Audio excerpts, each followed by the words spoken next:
Welcome to the Millionaire Car Salesman Podcast, the #1 resource for automotive sales professionals, managers, and owners to learn how to make money, accumulate wealth, and to all out ball out in the auto industry. And now your hosts, Sean V. Bradley and L.A. Williams. Hey, what's going on, everyone? This is L.A. Williams, and I am here on the Millionaire Car Salesman Podcast. We are super excited to have back for a second go-round, right? We have the second season, and we have a second go-round. So there's a lot of times where people come in and, they've spoken on the podcast, and we hear their story. However, their story has developed over the year or so since the last time you heard from them. So what we want to do is we want to reintroduce one of the newest superstars in the automotive industry. We want to bring her back to the podcast. But before I tell you her name, like you didn't already read the title, let me bring my host in, Mr. Sean V. Bradley. What's happening, Sean? What's up, people? This is SVB and the place to be, the podcast. Yeah.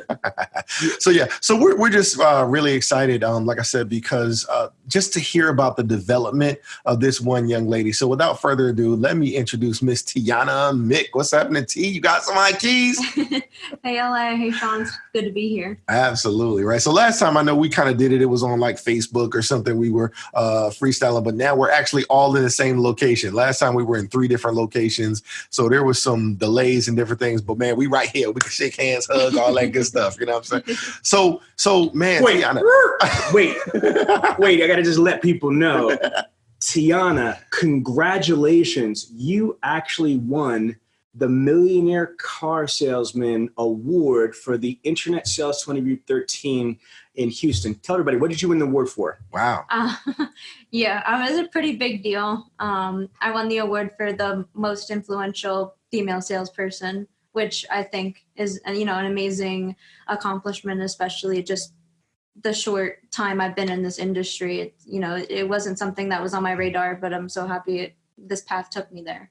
People actually voted for that. Like, it's not like we just gave it like wink, wink, here you go, girl. You know what I mean? Like they awarded you that. Can you share with people what it was like for you to be at the Internet Sales 20 conference in Texas? And there was females that came up to you. Share some of those experiences. That kind of blew me away when you told us that. Yeah. So obviously females in this industry have to kind of band together a little more than the men. Obviously, everybody needs to be on one team. But a lot of the female people that I met in the industry were, questioning, their concerns about being a woman in the industry and the tasks and obstacles that we really have to jump over and all the hurdles we have to go through. But it was amazing talking to them and realizing that we all kind of come up with the same hurdles so that we all came up with probably the same solutions on overcoming those. And I think that Internet Sales 20 group was like amazing to bring everybody together.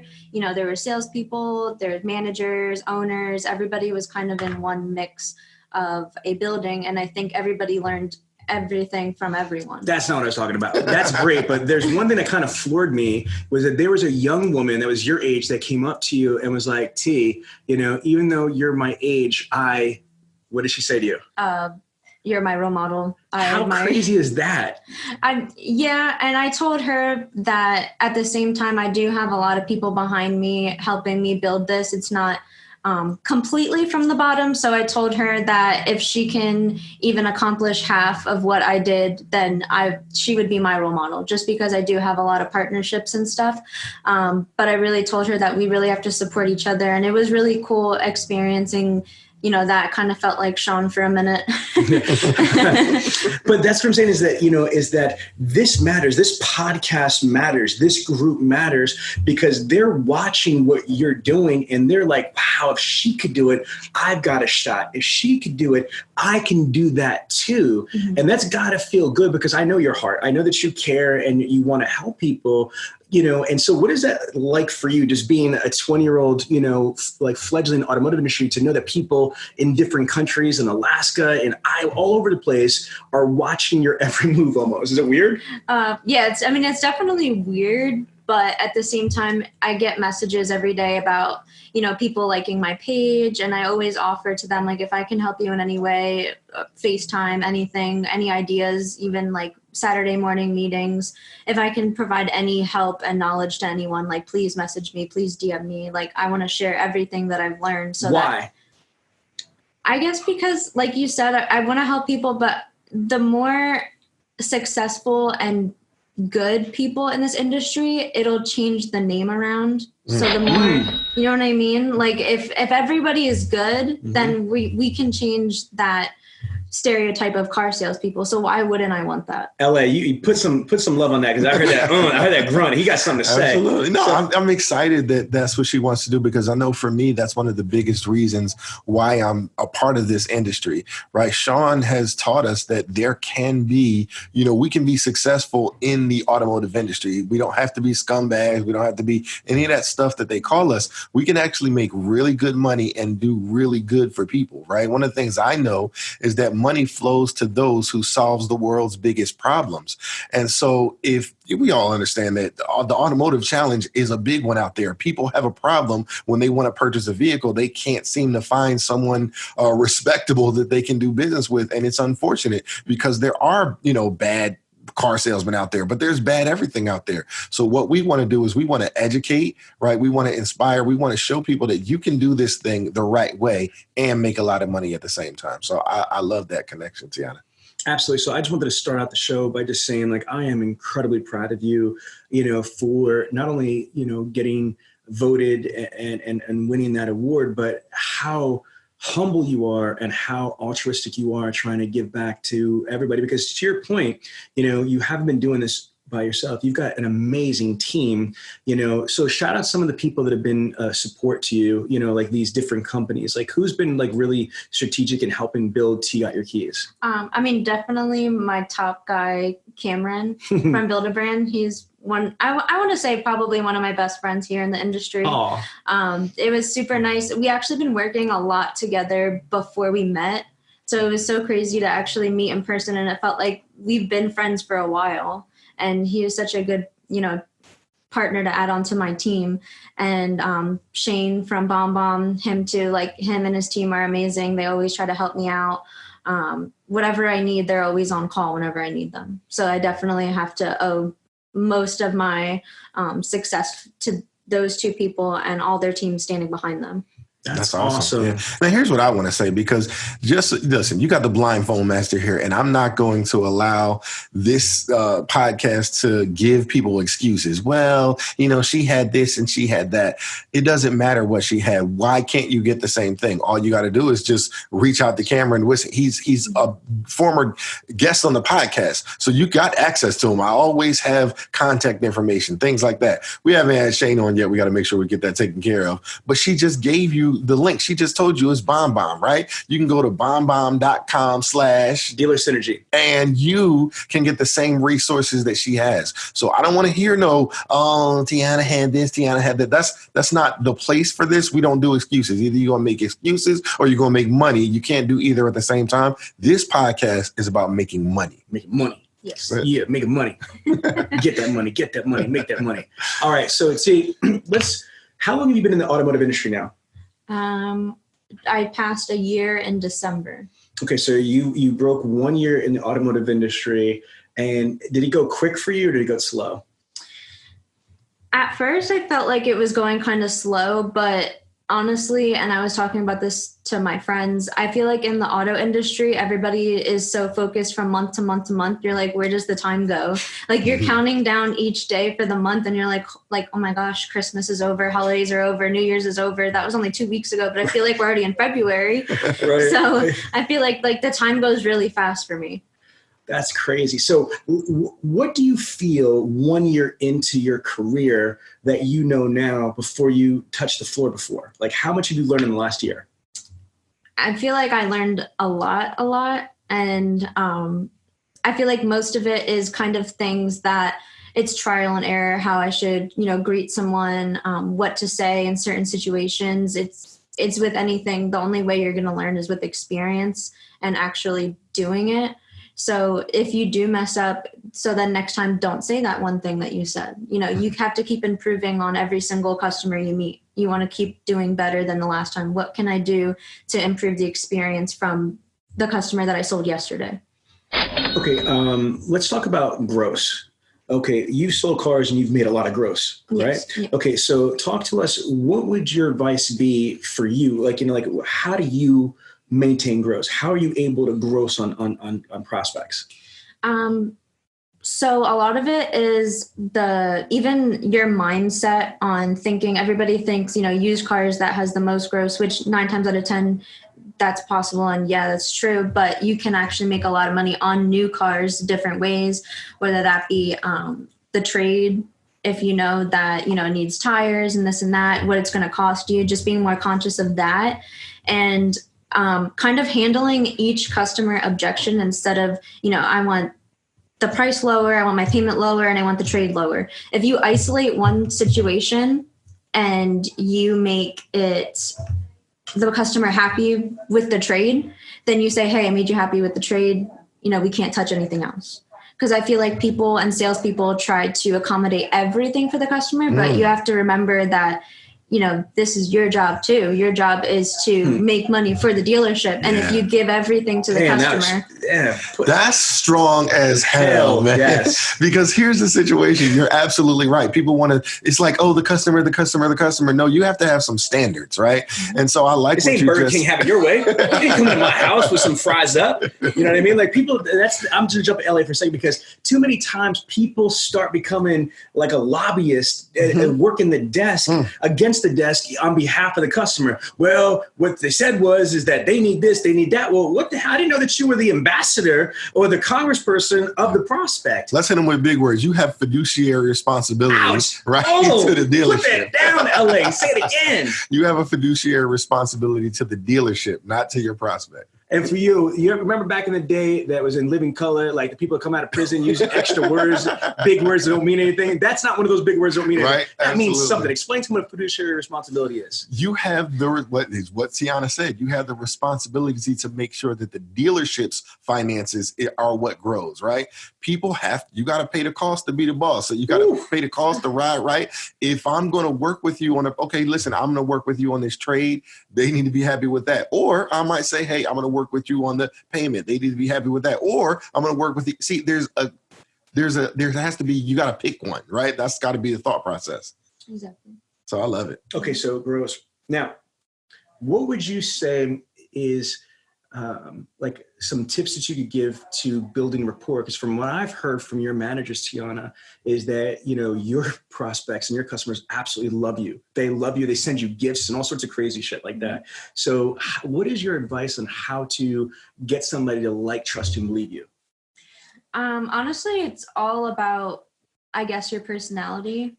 Because you could have the most beautiful car, but if you're so dry and you're not making them laugh, like that's my go-to. Like if I can make you laugh, I know that you like me.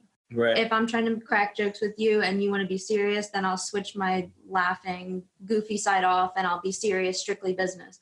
So you really got to read how they are, how they react, how they greet you. If they're greeting you with smiles, cheery, how you should be when you greet them, then keep that flow. If they want to be strictly business process, then do that. You have to kind of be a chameleon and blend to the environment that you're in. Yeah. So all things to all people. What you say about Bruce Lee? Talk about it. Okay. So Bruce Lee, he's one of my favorite actors. He says, I am all styles. I am no styles. You know what I mean? Like that's dope. You know what I mean? Like I am all styles. I am no styles.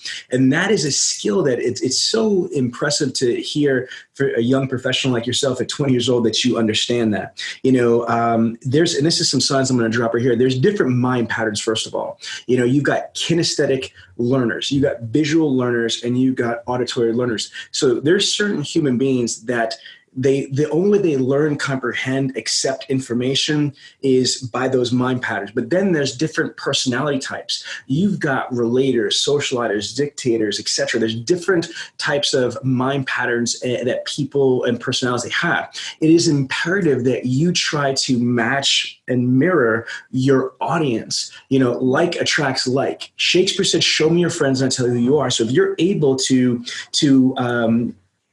qualify and identify the type of prospect that you have and then give them that presentation. Right. You don't want, and I want you to flow on this, LA, you don't want to go through each and every presentation or each and every road to the sale the same because people are different, LA. Yeah, no, I totally agree with that. Now, with that being said, the key to being successful this decade of 2020 is authenticity. A word. Mm-hmm. It's authentic. That's the difference, right? I've said it before. Great customer service 5 years ago is average today. So we're not saying be fake. We're saying that serious side, that's really you, right? See, Yes. you can be very serious at times. She can have a lot of fun at times, right? So you have to have these aspects. Inside joke. Right. So you have to have different aspects of your personality that step to the forefront at any given time. So don't misunderstand what we're saying. Authenticity is the key.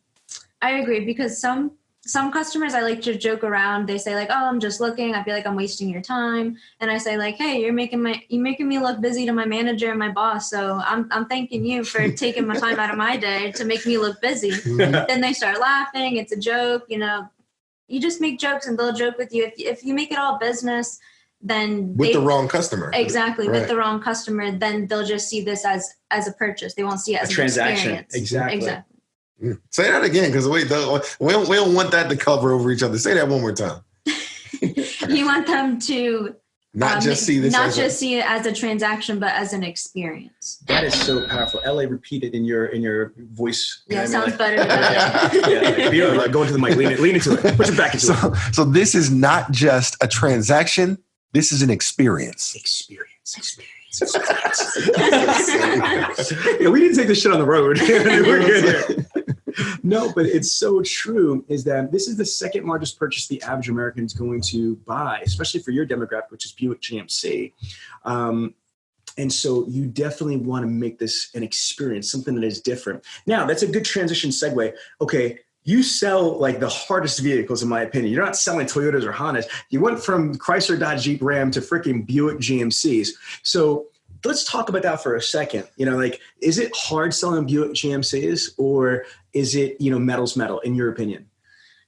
I feel like, in my opinion, metal is metal. The only reason why it's different maybe is because the environment.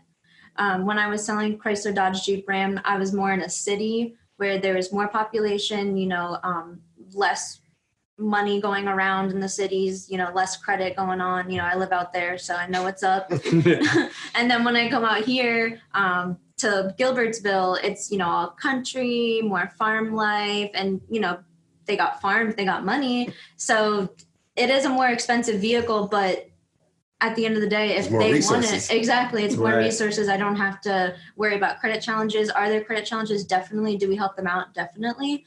With those typical people that are credit challenged, that's the only issue I have. The vehicles are very expensive, but we also have a switch to a pre-owned, or we also have other models that they can look at for everybody. So I think metal is metal, to answer that. Do you love the vehicles that you sell? I do, actually. Okay, see, and I think that for you to be a superb, maybe not a good, but a superb automotive professional, you've got to love your product. The more that you love the product and know the product, the more that you can convey it. Like, for example, T, I know you obviously because you're my daughter, that, you love animals, you love cats. And so what you're able to do, you need to pause? Yeah. What the hell is that That's noise? The painter. Okay. Drawing I'm like, what's going to get louder and louder? Yeah. Okay. So, I guess we got to just deal with it. Yeah, it's okay. All right. So it is what it is. All right. So pick up on 3, 2. So T, to me, the best salespeople are able to fall in love with their products, and they're passionately able to articulate what they're selling. So as I was saying, is that you're my daughter, so I know that you love cats, you love animals. And so, if you think about your cat and you're able to talk about your cat, you're going to smile, you're going to light up, and you're going to be able to, the information you're going to share with me is going to just be so much more powerful because there's love and passion behind it. So talk to us about, like, what vehicles do you love and why? And how does that help you sell it? I definitely have a fan favorite is the Buick Encores. And I just like the Buicks a lot just because they used to typically be an older person's car. And I feel like they kind of redesigned that to fit into more my generation and everything. The technology that they have on the vehicles for the price is actually not that bad at all. I do cross comparisons because I've sold, Chrysler, Dodge, Jeep, Ram, Buick, GMC, Chevy. I can kind of compare all of them to say like, oh, you're looking at a Jeep. Well, let me tell you the Jeep does have this, but it doesn't have this. Mm-hmm. So I feel like I can cross compare a lot just because I have that experience. And I really do like or you can say it's because you've educated yourself, right? Because yes. I was just telling a Ford cat earlier today, listen, there's no excuse. As a matter of fact, you should probably be better at the Chevy product than the Chevy guy. Right. Absolutely. I'll do excuses, y'all. I don't know what the rest of it. You know what's so funny? There's a new show. There's this pilot called, I think it's something, The Bone Collector, you know what I mean? And it talks about this genius detective, and how he became such a genius is that he studied everything in New York, all the maps, the subways, and they reference Sherlock Holmes. Why it's fictional, it's not real, but why does Sherlock Holmes, become the world's famous, detective? Because he knew everything about London. Mm-hmm. He knew everything about, everything around him. Like, he just studied his environment so much that when something happened, he had this database in his head of, details, of specs, and it's almost having your own CSI in your head. And what's kind of funny, Tianna, is that you were going to college for CSI, right? Yes. If you think about this, if you almost at a forensic level, master your craft, everything about your product, full features and benefits, and to LA's point, if you sell Buick GMCs, the direct competitor would be obviously like Ford, Honda, Toyota, etc. When you know the products better than the Ford, Honda, Toyota dealerships, you're going to be able to be a very powerful person, which is going to be my next segue to a question. Are people surprised that a young, pretty, tiny female knows so much about automotive, like cars and details? Yes, definitely. Because actually this morning when I went over to get some coffee, the girl was like, "Oh, no school today?"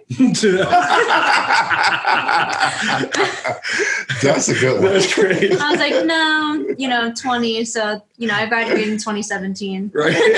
I'm making money. So, yeah, no school today. But it's kind of like, I feel like I'm maybe a spokesperson for someone that doesn't look like they have the experience, doesn't really know a lot. Mm-hmm. And then you start talking to me and that's like, oh, about financing and what to do if they have, a lot of negative equity. And I feel like it's more comforting because if you go to some big, strong guy that looks mad and you ask him questions, you're scared to ask them questions. Right. But when I sit my customers down, I say, like, do you have any questions about the dealership? Not like what we do, things like that. Everybody has things. Do you have questions about how the process works, how financing works, how banks look at, credit versus somebody else's credit with income, no income? Like, do you have any questions on what the process is? And they say, oh yeah, I always wondered why new cars were easier to get approved. I always wondered why used cars were easier to get approved. And then I can explain them the difference and educate them, because then it feels like I'm giving them something. I'm just not asking something for them. Right. Man, I'm telling you, you're on fire with this.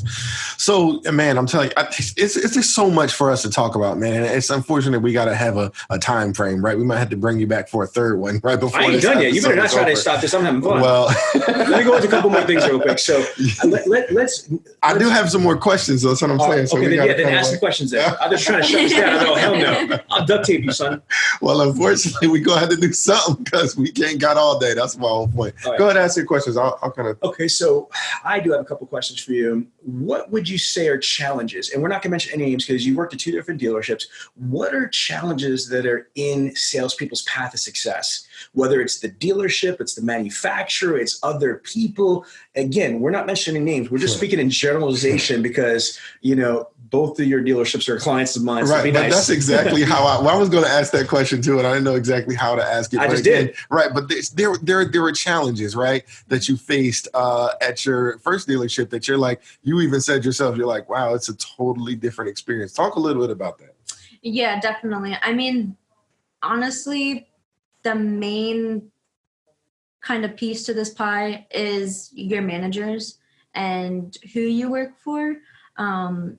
Just because if you don't have the same personality connection, if you don't sell the same way they are, and you're going to the desk and they're telling you to say something that you wouldn't say, it's hard to be genuine, authentic if you don't have the same personality type as your manager. Because if they're going to come in a TO and you have someone that's joking and laughing and they come in all serious, it's just going to totally blow the deal. Oh, that's a good perspective. So So you really have to, and luckily for me, I do have a lot of managers that are willing to help me, and they're different personality types.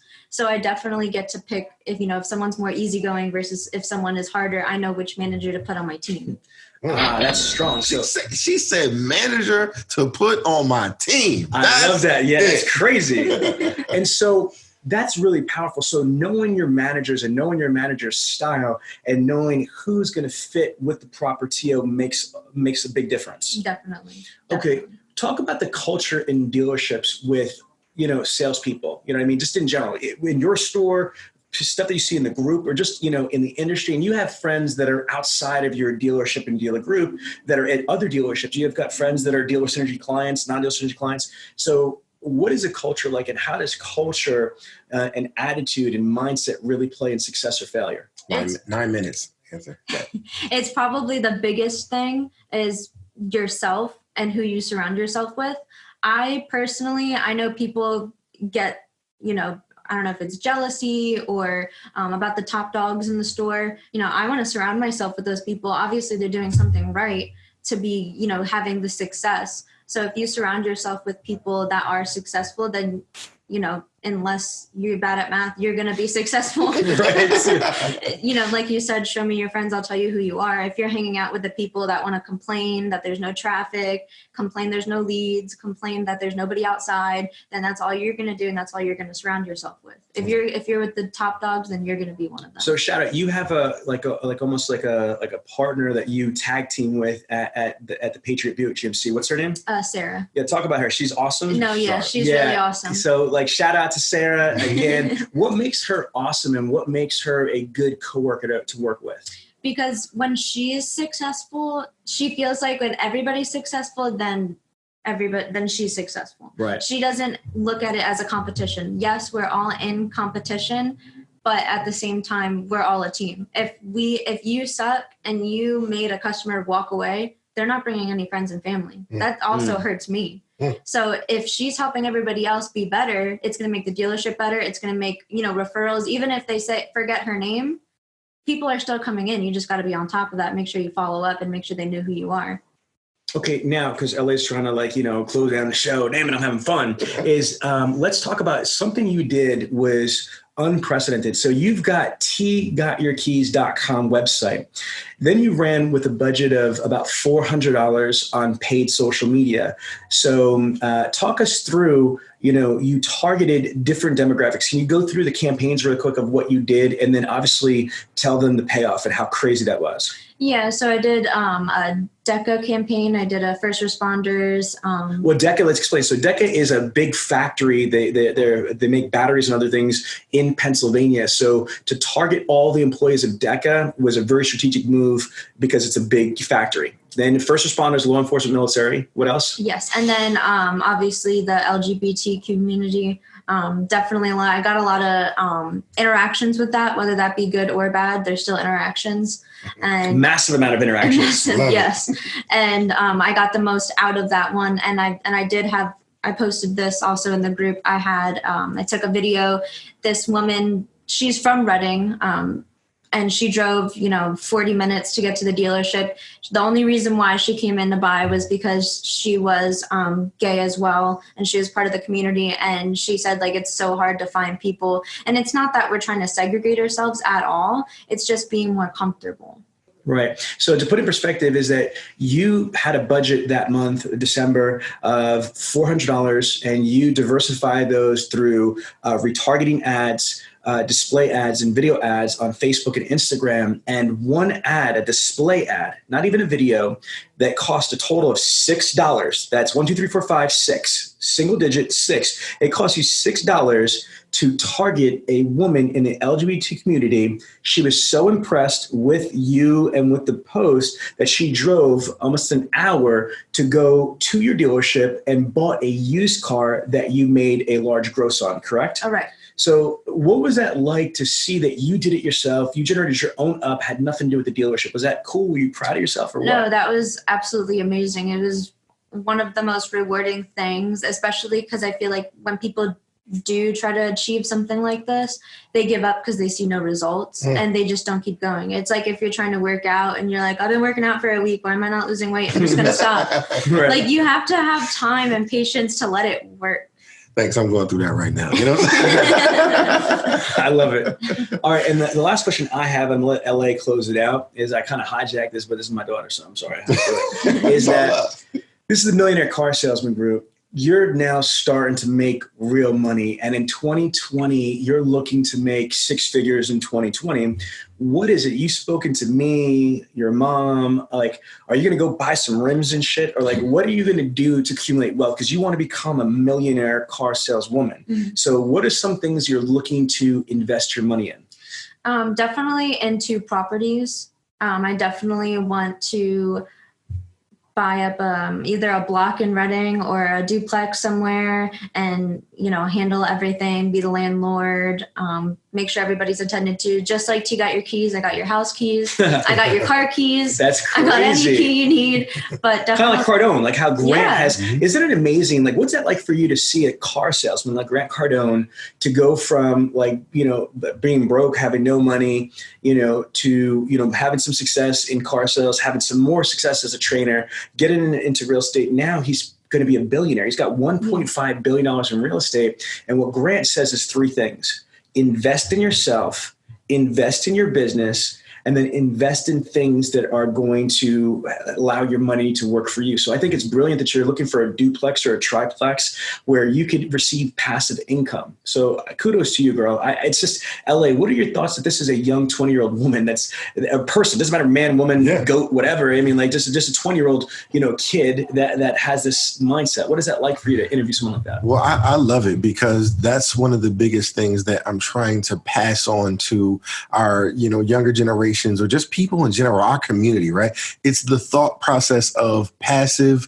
residual income, right? How can we create income? I mean, it just takes so much. How many people out there feel like life is just expensive? Like, goodness gracious, in order to live the kind of life that you want to live, it takes more money than you currently have. Well, the reason why that's happening is because you don't have the residual income. You don't have passive income, money that's made outside of your own efforts, right? And that's what absolutely has to happen if you're going to live that kind of life. So I just kind of want to close out by talking about this because there was a time that even though you're, Sean Bradley's daughter, there was a time where you weren't making that kind of money. You mentioned college, right? Right. What was that like? Kind of just tell me about the transition when you were kind of in college and making, what was it, $800 or something like that? Oh my gosh, a month. Right. So what was that like?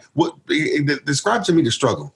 Honestly, I hear people complaining about this, dealership hours, but going to school, working, a fry cook in the back of a kitchen from 8 a.m. till 10 o'clock at night, right after 10, clock out, be a security guard bouncer for a club, even though I'm 5 foot, be a security club bouncer until everybody decides to leave at 3. Then I go to school at 6 and then I start the whole thing all over again. And it was just so much work for nothing when I realized I could be investing my time into something so much better.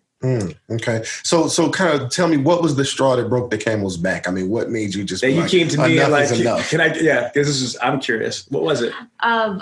Honestly, when I realized that, college books were $700, my car payment was $2, and I was realizing that I was biting off so much more than I could chew. And if I'm going to evolve myself, I have to evolve my career. And I can't be in the back of the kitchen flipping burgers like SpongeBob if I'm going to do that. So question for you, T. Like, I always say this. This is the last question. Now, this is going based on what you just said. You gave a great, perfect segue. Are you like hooked now? Like, when you get that big check at the dealership, I hear this all the time. People sometimes want to leave and do different things, but then they bring them back because there's very few things where you could make as much money as you could earn. So do you have that bug? Are you addicted to this stuff right now? No, definitely. Yeah, that's what I'm talking about. Now, I have a last question. What is your advice, right? Because I know, listen, we got the Millionaire Car Salesman listenership, but the truth is that everyone that's listening is not yet a millionaire, but what they do have that desire. So what is your advice to someone who's making whatever it is that they're making, but they want to double or triple their income? What do they have to do? What actions, what decisions do they have to make? First of all, And obviously going back to everything that Sean, LA, everyone's taught me is begin with the end result in mind. You have to visualize what you want. I always tell people, I want to do this and I want to do that. And I'm like, okay, how are you going to get there? And they have no idea. I don't know. Yeah, I don't know. So you have to figure out a plan and a map. Follow that path until something comes up and you say, that's okay. I'll make a U-turn. I'll go back this way, but I'm still on the same path. This is what we're doing. I'll just say this. I've always believed that the mentor is the key. And that's the great thing about the Millionaire Car Salesman, our whole entire movement, right? It's about mentorship. And so we've got the podcast, right? We've got the Facebook group. We've got all types of things where we're available. We're not, those people who just talk on a podcast that you can't get access to. We're here. So kind of let's just close out by giving contact information, how people can get in contact with us, and we can kind of take it from there. Well, you can contact me on my social medias, which is always tgotyourkeys.com. That's just the one letter T. Or you could always just call me, text me, whatever questions you have. I'm always open, 2:00 in the morning. I don't care. If you have a question, I'll answer it the best I can. But 610-607-3231. That's my cell phone number for you. Yep. And I'm L.A. Williams, the blind phone master. You can reach out to me. I'm all on Facebook. I'm in the Millionaire Car Salesman group. I'm on Twitter. I'm on Instagram. I'm everywhere, right? You can also reach out to me there. My email address is law3@dealersynergy.com. Cell phone 267-290-8188. How about you, Sean? Just Google me, bitch. No, I'm okay. No, check it out. So my cell phone number is 267-319-6776. It's Sean V. Bradley everywhere. Facebook, LinkedIn, Twitter. My carrier pigeon's name's Bob. He's got an orange little headband. I'm only kidding. You can follow me anywhere, people. I'm here to help any way I can.